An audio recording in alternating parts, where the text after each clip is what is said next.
mahalaga po na hindi lang isa ang source of income mo at lalong hindi lang isa ang savings mo.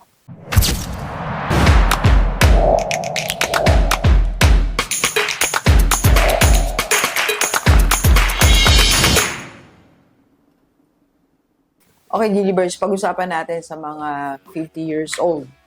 Alam mo ba na hindi lang dapat isa ang source of income mo at hindi lang dapat isa ang savings mo at hindi lang dapat isa ang plano mo at hindi lang isa ang retirement goal mo. Yes, Doc, ang dami naman. Yes, ayan po yung katotohanan. Alam mo kaya tayo na stuck financially o hindi na tayo nag-grow financially.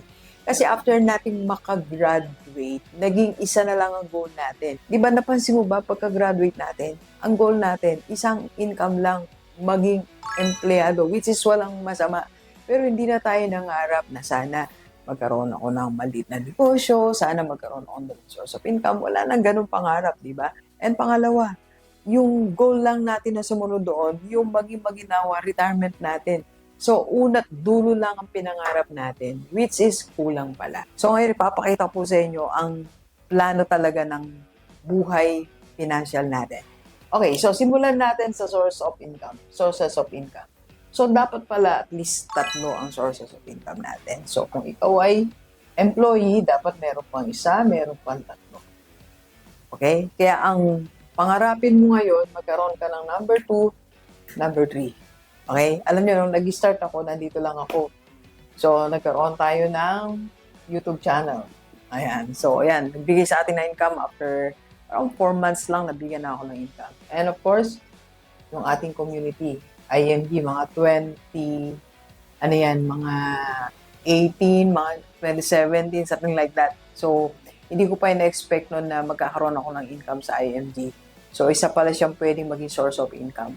So ngayon, yung hindi ko na-expect na sideline ko lang, full-time source of income po siya ngayon. And Doc, paano ba yun? Empleyado din ako, ayoko mag-YouTube, pero possible ito. Yan. We can help you po. Yan po ang personal FB. Mag-PM ka lang. Let's go. Okay? So, yan ang sources of income mo dapat 3. Kung gagawa ka ng plano mo ngayon, kung bibili ka ng notebook, susulatan mo, gagawa ka niyan, yan po ang dapat na nakasulat. Okay? So, pangalawa, dito tayo. Talon tayo dito. Yung savings, karamihan, yung savings natin, isa lang. Maybe may isa tayong account. So, basta savings ko to, 1,000. Right? Tama, di ba? Or maybe meron ka sa bahay, may banga ka, may, alam niyo po yung banga, no? May alkansya ka, may envelope. Pero, isa lang siya. So, dapat pala yung savings natin, iba-iba din po siya. Okay? So, pwedeng, like yung sinasabi, may health fund tayo, may retirement savings, may savings for our house, savings for education ng mga anak. So, iba-iba din pala yung dapat na savings natin. Hindi naman kailangang malaki. Kumbaga, sineseparate lang natin na account. For example, ang nakalaan sa savings mo is 10,000. So, yung 10,000, dinidivide natin yan. Kaya nga po yung usaping pera, pananalapi, pinagtutuunan po yan ng panahon, ng pansin. Kaya nga, nakakapagtaka na maraming tao, pagod na pagod magtrabaho, pero hindi naman nagbibigay ng kahit isang oras lang, kahit isang linggo, para isulat yung finances, mag-ayos. Diba sabi ko nga, dapat inaayos yung pera eh. Kaya ako, tinuturuan ako lagi ng mga mentors kung mag-ayos ka ng pera mo sa bank. Nagkalat eh. Pero dapat inaayos natin. Okay? Next, ito po. Ito po ay yung ating goal. Pero bago yan, dito muna tayo. Okay. So ito naman, pasok tayo dito ng expenses natin. Okay? Pinagitna ko siya kasi hindi mo to pwedeng takbuhan eh. Okay? So sa lahat ng mga 50 years old, hindi natin to pwedeng takbuhan.